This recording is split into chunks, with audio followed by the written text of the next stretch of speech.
ప్రస్తుతం మనము పంజాగుట్ట పోలీస్ స్టేషన్లో ఉన్నాం. మనతో పాటు సిఐ గారు ఉన్నారు. సో మాట్లాడి తెలుసుకుందాం దాని దర్యాప్తు ఎక్కడి వరకు వచ్చింది ఏంటి.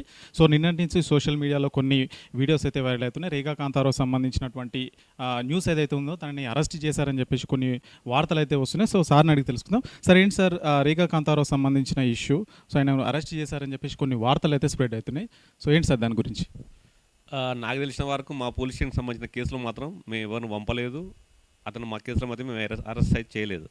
అదైతే నాకు తెలిసిన కాడికైతే వాస్తవం. మా కేసులో మాత్రం మేము ఎక్కడ చేయలేదు. అది బెంగళూరు తీసుకుని అదర్పులు తీసుకుని మరి వేరే పోలీసు వాళ్ళు ఎక్కడైనా తీసుకుని మాకు తెలియదు. కానీ మా కేసులో మాత్రం మేము ఎవరిని పంపలేదు. అది ఇన్వెస్టిగేషన్లో ఉన్నది, ప్రస్తుతం హైకోర్టులో పెండింగ్లో ఉన్నది.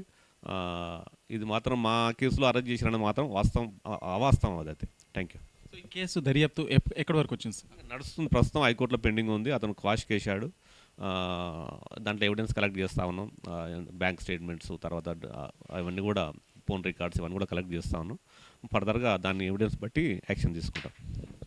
సో ఇది సిఐ గారు చెప్తున్నటువంటిది. ఇప్పటివరకు అయితే మేము ఎలాంటి అదుపులోకి తీసుకోలేదు. సోషల్ మీడియాలో వచ్చినటువంటి న్యూస్ ఏదైతే ఉందో సో అదంతా కూడా మేమైతే బెంగళూరుకి ఎక్కడి నుంచి మా టీంను కానీ ఎక్కడి నుంచి పంపించలేదని అయితే చెప్తున్నారు. సో దానికి సంబంధించిన ఏదైతే కేసు ఉందో దర్యాప్తు కొనసాగుతున్నది. దానికి సంబంధించి హైకోర్టులో అదంతా నడుస్తున్నది. సో అలాంటి న్యూస్ ఏం నమ్మవద్దని చెప్పేసి కూడా సిఐ గారు చెప్తున్నటువంటి విషయం. కెమెరామెన్ సాగర్తో రాజు, 9+ న్యూస్, హైదరాబాద్.